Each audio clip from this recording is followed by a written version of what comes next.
Right now in this segment, though, we want to get into some other sports, and it would be remiss of me to not acknowledge that we're recording this episode on Emancipation Day.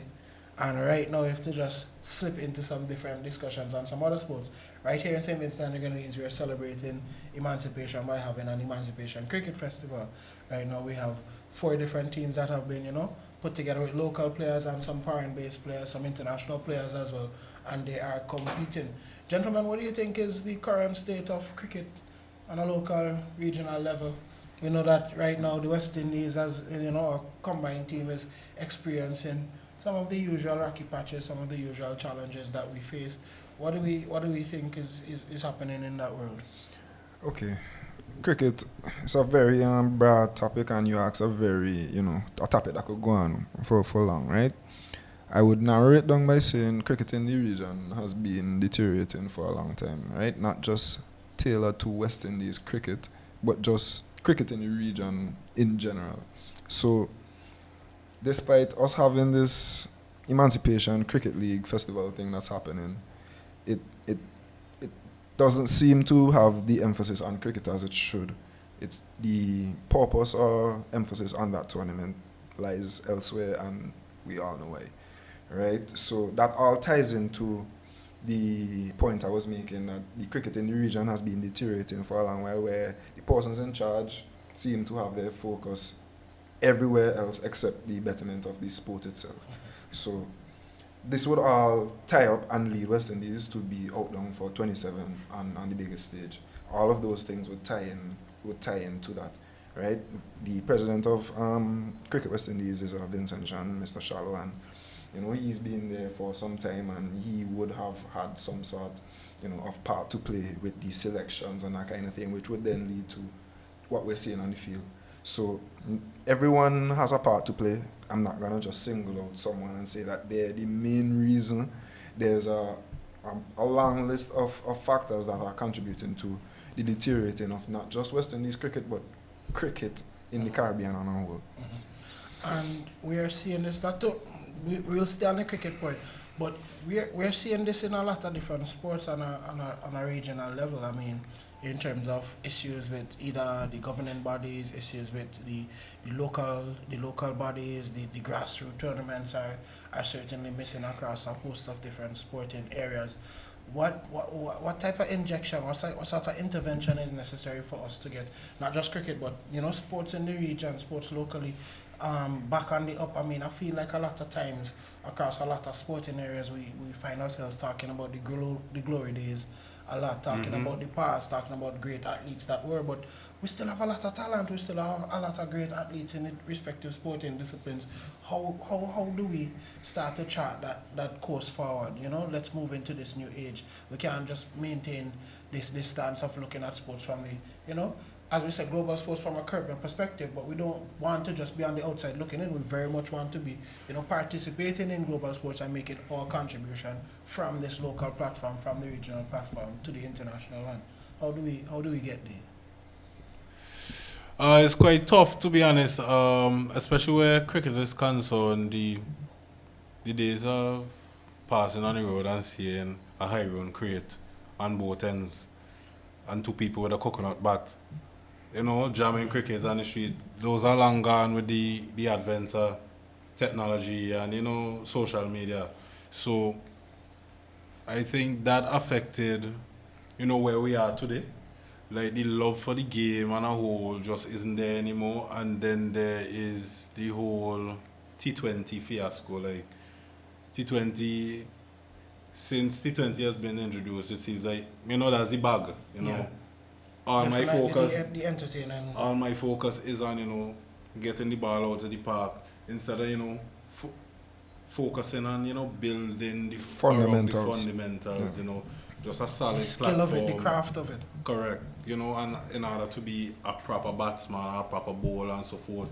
For instance, I always say, I hardly watch T20, to be honest. I test match and I quicker sit down, watch test match, because test match is a greater exhibition of skills.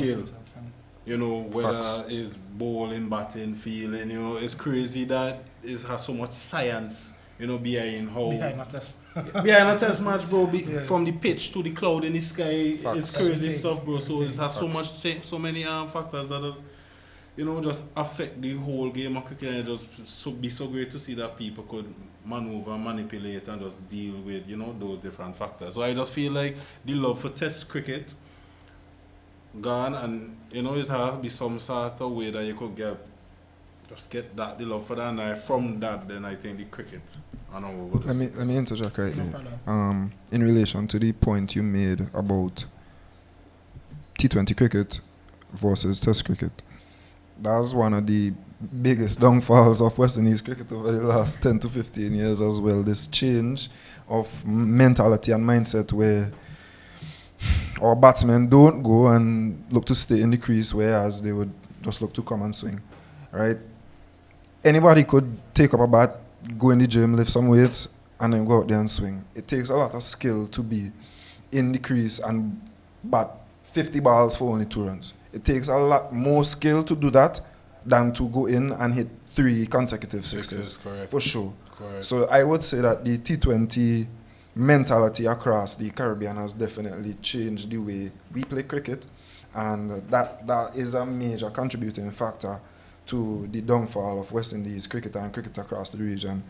I would say that Test cricket is still at a very high level. If you look at the current India versus England series that's ongoing, you would see some high level cricket. Every single test has gone to the 5th day. Every single test has gone to the 5th day, and there's a credit to both teams, the conditions, the pitch, everything. If you watch us, I think Test is a 3 day. You know what I'm saying? I can't tell you last time I've seen a West Indies test go to 5 days. Probably the Probably the one when in we played Pakistan. Bangladesh and the We likes. just joke and say that man want the last day for party. So that's my point. We don't take guarding our wicket as seriously as we should because of how cheap a wicket is in T20 cricket. Whereas you lose a wicket in Test cricket, that's very detrimental to your team. So the whole shift in mentality where we want to go in and just swing compared to just guarding our wicket and preserving our spot at the crease has definitely changed the mentality. And it all goes back to where Dappy stated that you wouldn't see someone on the street playing cricket with a coconut bat and that kind of thing because the love for the game is just no longer there. And those who do pick it up adapt that same T20 mentality and not look to build themselves into being a test player. One thing to add, when Craig Brathwaite recently made his 100th test appearance, and In the Australia series. he said that was actually his dream, his goal. Like when he started or when he was younger, he said he don't want to just play a test match for West Indies. He wants to play 100 test matches. And it would be interesting to hear or even to see if, Any young player thinks any like that. young player, still has that kind of goal or, just that outlook on test cricket. I want to play 100 tests or I just want to score 100 for West Indies in test match cricket, that kind of vibe, So I feel like, I don't know, I'm hoping that Craig Brathwaite is not the last of them, but, we need that kind of love for the game in order for us. Shout out to Jaden Seals who has broken through on the scene as a young fast bowler and has only played in Test cricket so far, not necessarily looked to expand his horizons past that, and he's been excelling in Test. So I hope other young cricketers could use Jaden Seals. As an example. More on the local scene, recently we had concluded the SVG Athletics Association Athletics Championship, returning after a little hiatus, and we were supposed to have it last year. So Beryl. Yeah, Beryl. We had Hurricane Beryl last year around that time, and we currently have the Winwood Island School Games taking place. Any developments from the local scenes? I knew we saw, particularly in the Athletics Championship, because I performed at that event. I saw a lot of our foreign-based athletes coming home and competing again. I saw Makish winning the 100 meters. I saw people like Brandon coming back and it was really cool to see Brandon back on the scene again. Given that I remember Brandon being our Olympian in 2016 in Rio. Given that we now have other Olympians in Shafiqa Maloney, we have a few swimmers in there as well. We have Shane went in there. We have I think Nicholas Sylvester went to the Olympics as well, and we also have his name is slipping me right now, 400 meter runner. Is it Handel or one? There we go. Big up to Handel as well. The type of representation that we're seeing now in athletics, we're also seeing it in football. We start. It's like we're creeping. We're starting to see more and more Vincentians touching. Going to schools, you know, and universities. Further fields. They're going to schools. They're going to universities. They're involving themselves in so many different sporting programs. How do we increase that number? I know a lot of us might have had dreams, growing up to, become a particular player in a certain field. How do we, as young men who have walked that course, how do we contribute to seeing that develop? What is our vision moving forward for Vincentians in athletics and in sports all around the world? Okay, so I would say in terms of that, that's a very important topic basically, because this all ties back to the cricket thing. We have to put things in place where persons like who go into school and like from a primary school age, put them in a place where there are opportunities for them to play sports basically, not just PE and games time, right? Structured environments. Correct. Where these guys could get proper training and access to serious gym facilities and that kind of thing from a young age, so that their bodies can grow naturally as it should. Because, for example, when you see the under 17s from other countries, for example, versus our under 17s, levels, you know what I'm saying?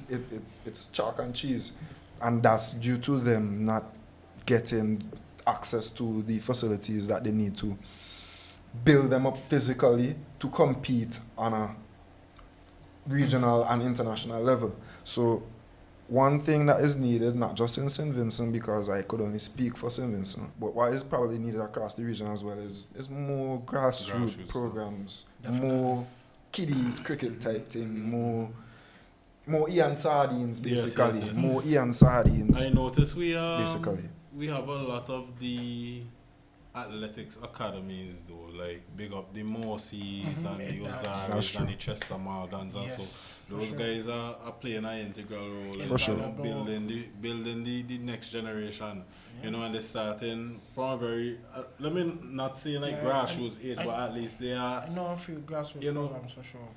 I know Ozaria is he does his thing as well. Right, that's so true. Some really young youths, and some young children, some young as well. Right, like 7-year-olds, 9-year-olds. Right, I remember telling him sometime I was waiting on the sweat to start when we used to kick Victoria Park, that these kids are the ones that would like take us over the top, because they are training for. So once they stick with it and they get the right guidance and training, then they will be able to take us over. We have the elements in it, because for proof of concept, I spent some time studying in Jamaica, and even though I was not at the time, I was focused more on academics, so I wasn't so much going into sport and that. Just being in that environment could let you know how serious the country on a whole took sports and sporting in general. I mean, I met so many student athletes, I met so many people who had been doing what they're doing for all their life. I met people who were 17, 18 years old and playing football or doing track or doing field events or something was all they had been doing up to that particular point. I mean, this is a broad discussion, it's not just one area. I think it requires a lot more than just that. It takes governments, it takes all the different stakeholders coming together, the coaches, the parents, the groups, the organizations, the corporate entities involved to make sure that the sponsorship is there. Facts. It's a holistic thing, but we can do it. The proof of concept is there. Listen, we have the talent, and that is a long part of the battle. Yeah, the most important thing. We have the environment. And if we don't have the environment, we can create the environment. You understand? Because it's something special about growing up here in the Caribbean. Nice fresh air, and these different things, whole foods, organic foods that are available to you. So there must be some sort of structure that we can put in place to create these pathways for people to express their talent on the global stage. Because look at what it means. Look how much impact Shafiqa was able to make. Look how much impact Handel was able to make. Look how much impact those that went before them we're able to make. We can't want to celebrate, these moments of national pride and Caribbean pride when our athletes perform well on the international stage, and we're happy to drop the Vinci flag emoji in the comments, But and we we're happy really to share it support it. and so on, and we're happy to take the photo up next to them and be like, hey, this is me with the latest prodigy in whatever area, but we need to do the things to support them while they're in that journey of development. That is critical, that is really important, really, really important to the development of sports in the Caribbean if we really want to make, to have that impact on the international stage. For sure. Those in charge do better. And give people the flowers. All right, well, we've had some great discussions today looking at global sports from a Caribbean perspective. Today we focus mainly on football, looking at European football and across the top 5 major European leagues. And all in all, we've had some fruitful discussions. This has been an episode of Global Sports from a Caribbean perspective. And listen, if you're like us, you grew up watching sports, following sports, loving sports. You have your favorite team, you have your favorite club, you have your favorite player. So we want everybody to join in. Make sure to like, share, comment, subscribe, and let's get this thing moving. Thank you for being here with us, starting this journey with us, and we're taking this thing as far as possible. One GSCP.